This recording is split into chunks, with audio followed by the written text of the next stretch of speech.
It's like a home recording studio. Okay. Do you do a lot from here? I have done stuff. I had a couple of surgeries last year, and I'm just kind of getting back into it. You know. So people can send you stuff and you record over From it? time to time, they send me stuff. Yeah. Or do more people come here and record? Well, it's both. You know, Yeah. they send stuff and then they'll come here. You know. I was a doo-wop singing. You know. What time was it? It was in the, I guess the 50s. In the 50s. You know, that was when they had the doo-wop singers. You know. What got you into drums? What got you into playing drums? Well, when I got out of the Air Force, I went in the Air Force. And when I got out of the Air Force, my brother had a band. I didn't even know he had learned how to play guitar. I had been in there 4 years. He never mentioned it. So when I got out, he let me join his band. I could play, 2 or 3 chords on the piano, and I was singing. I'd be the front man. The bass player left the group. The drummer could play bass, so the drums fell in my lap. So he said, "Man, you can do this." I thought, "Okay, I can. I'll learn how to do it." So you've been self-taught? Yeah, self-taught. My father was a drummer, but he did not want me in the business. He didn't have such a good time in the business, so he didn't really want me in the business. Well, it was professional music that we were playing. You know, my brother, he did a lot of Stax people when they'd come through the Midwest. His band would work through the Midwest. I was not with him at that time. I liked jazz. I had switched over to becoming a jazz musician. And some friends of mine I saw on a famous TV show. I'm in Kansas City. That's where I'm from. And they were out here. And they said, "Come on out." And I thought they had became famous, which they weren't. But I couldn't play their music. I couldn't, they was doing pop, R&B pop. I couldn't play R&B pop. So they couldn't use me. Okay. So it was pretty rough. I mean, I would walk. I didn't, I was out here with a new wife and a baby, and so I didn't, no transportation or nothing. I would walk sometimes 75 blocks to try to sit in. And the jazz cats would say, "No, man, we don't know who you are. We don't, So that was rough. However, I had been out here before 2 or 3 times with the organ trios and quartets. So I met a famous drummer from New Orleans. His name was John Boudreaux. He played on a lot of the New Orleans R&B stuff. And I kept his number. He said, "Man, I'll get you a gig." So he got me a job paying $12 a night, which wasn't a lot. And I would get on the bus. Had to get on the bus and go play. And it was at a strip club. And the strippers were off. And I got fired about 5 times because I couldn't play R&B. So at that time, Motown was out. They played a lot of 4s, So the guy said, "Man," I guess he couldn't get nobody else. So he said, "You want the gig, you got it. Just play 4s, play time. Don't play no fields or nothing," because I was a jet, So I did that for about 8 months, and it started occurring to me. And by that happening, I was able to establish my own style because I was so out into jazz thing. I didn't know what the R&B guys were doing. I couldn't hear it for no reason, And I thought it was simple, like a lot of jazz drummers would think it's simple, but it's not. It's a whole other thing. And so eventually I was able to play, and the 16th notes, the guy, Charles Wright, he didn't like them at first. "No, man, don't play."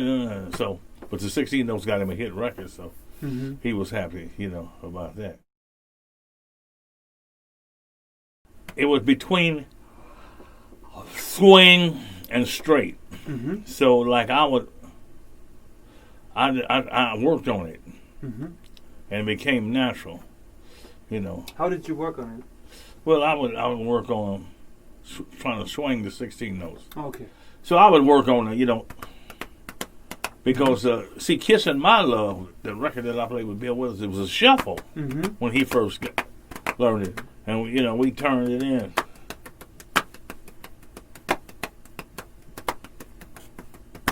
We turned it into and that's kind of had a swing, So that, I just worked on it. I don't know why I did, but, I wanted to keep the 16 notes. A lot of times the swing. Of course, I dug swing anyway because, I played a lot of the swing stuff, and had to start at the very basics. Did you switch grip as well from traditional to? Yeah, I did switch grip. When I was with Bill Withers, I played traditional, and when I got to Motown, they wanted a louder. Thing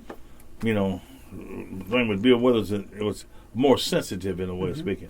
When I got with Motown, they wanted a louder backbeat. Backbeat, yeah. And so, when some of the jazz groups I get, I still try to play traditional.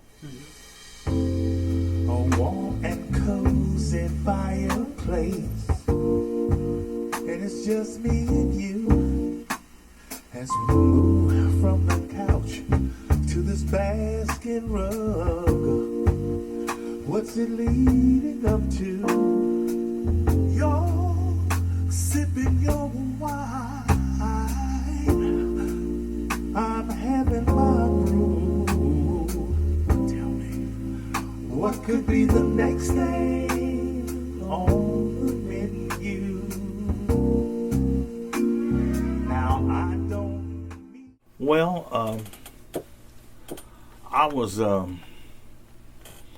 at a studio one time. I called myself producing with a gentleman I was working with a gentleman by the name of Stu Gardner, and he was Bill Cosby's musical director. And a contractor that contracted a lot of stuff at Motown happened to see me. He said, "James Gadson, we've been looking for you for 2 years. Can you, Motown's been looking for you for 2 years.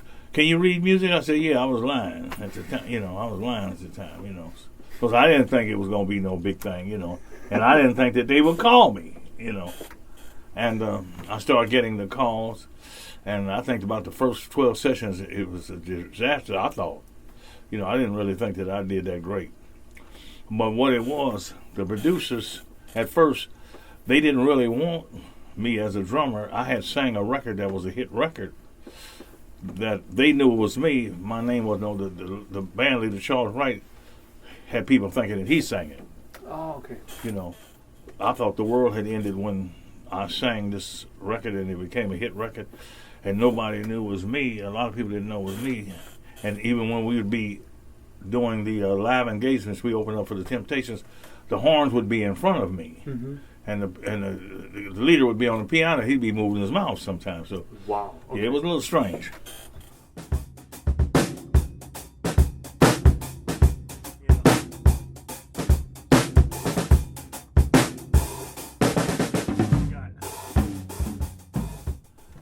You had to be good to be playing on a Motown record, to be in there. The musician was very high.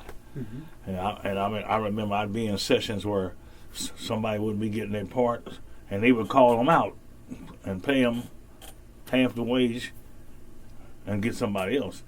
Well, I just knew that they were going to get me any day, And I think it was a record called Dancing Machine by the Jackson 5. I was almost getting my reading together, almost, and the intro counted off 2, 3, bam, bam. I said boom, boom, boom, boom, boom. Well, that's wasn't written. They stopped. I said, I'm gone. So about 5 minutes later, all right, come on. Bam, bam, boom, boom, boom, boom, boom. Stopped again. I said, I'm gone. Can say, hey, can you do that again? I said, yeah.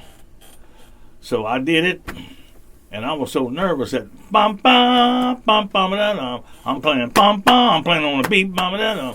I was so nervous they had to cut it to make at that time they were using tape, so they had to cut and make it an incision, and she said, "Just play bum bum." I finally got it. I was so nervous, but it kind of got me in, and by that and by me studying too, I was able to do a lot of the Motown sessions. It was a whole different feel from the Bill Withers thing that I did. I had to learn how to play the fields, they had a lot of different, the Motown's fields. It was quite different from what I had been doing, even with the Watts band. So it was a great experience, though. So I had to learn the Motown. I hadn't been playing drums, 21, and I come out here when I was 26, 4 years, Wow. So it was quite something. So you started at 21. Yeah, I started playing at 21 when I got out of the Air Force. Wow. So so it was I could play marching music, but I couldn't play a set of drums. I might have did 50 or 60 a week. Wow. Okay. And how long did you work for them? Well, man, I got 1972 to about 1977, I guess. Okay. In the interim, I was working with other record companies too. Well, a friend of mine, George Mitchell, said I played on 38,500 recordings. That's what he said. 38,000. That's what he said. Wow. I don't know. Wow. That's what he said. That's what he told me. He said he checked it out. So I have no idea. Wow. I don't know, because I saw some stuff on Facebook today. I had forgot that I even played on it.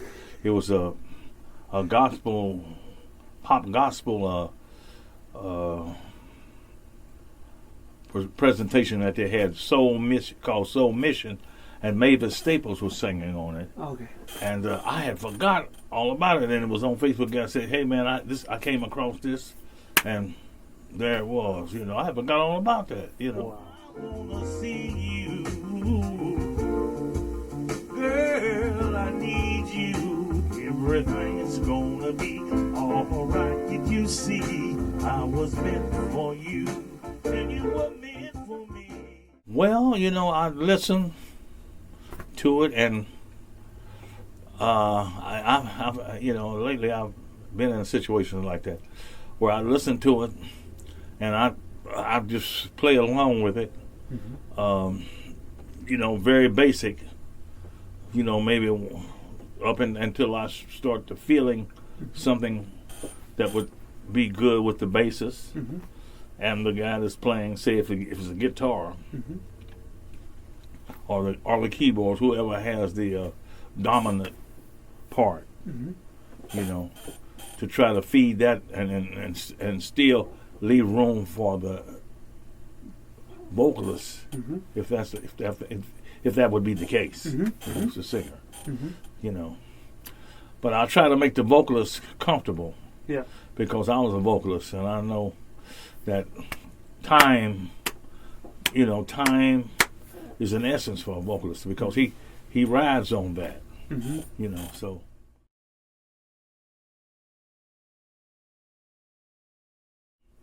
I learned how to play right on it. If I can hear it, sometimes they have to turn it up. Sometimes I still can't hear it. Have to turn it up where it's very loud, because one is this big. Everybody plays on one different. And so for me to play on the click like that, and I can do it, and sometimes it doesn't feel normal, because it might feel a little faster. Most of the time it's a little faster, the rhythm that I would think, than a little slower, because my own heartbeat would be different.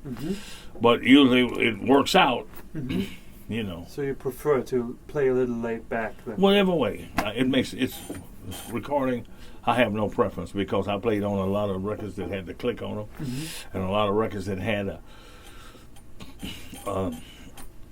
no click. But, if it's according to what's happening that day, if the musicians sometimes, if they don't want to listen to the drummer, then I'd rather for it to be a click. Sometimes we play with people and they don't want to listen to the drummer. Everybody got their own time. Man, let's get a click, so that we can, bring that. Do you prefer to play without click? Well, it's whatever, you know. It's according to what the situation is, Mm-hmm. you know.